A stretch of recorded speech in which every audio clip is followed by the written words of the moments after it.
Genevieve Simorania. So, welcome back to my YouTube channel.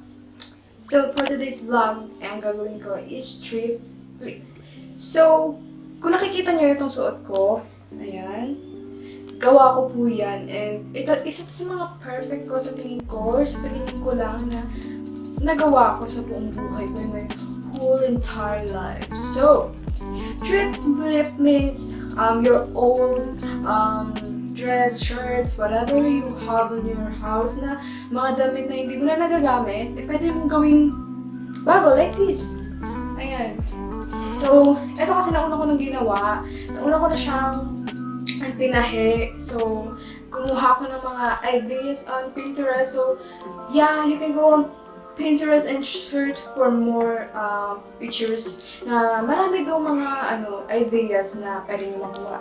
So, yun nga, thrift flip ang ating content for today about thrifting. So, ito suggested by my sister Michi. So, she likes making me dress, no? Kung makikita nyo, papakita ko sa inyo yung mga ginawa niyang damit at ginawa ko syempre.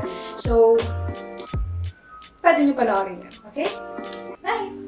Syempre guys, if you haven't subscribed on my YouTube channel, you can subscribe now when the years have gone.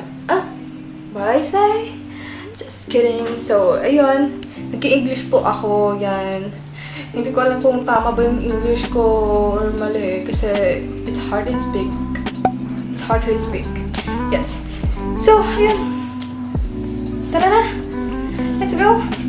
Go na tayo. So, ayan na. So, papakita ko sa inyo mamaya yung mga damit na nagawa namin, ha? Okay. Ito po yung ating kasamang magtahi ngayon. Ayan. Ayan po yung first. So, kung makikita nyo, pinost ko na sa aking YouTube channel yung mga gagamitin naming mga tela.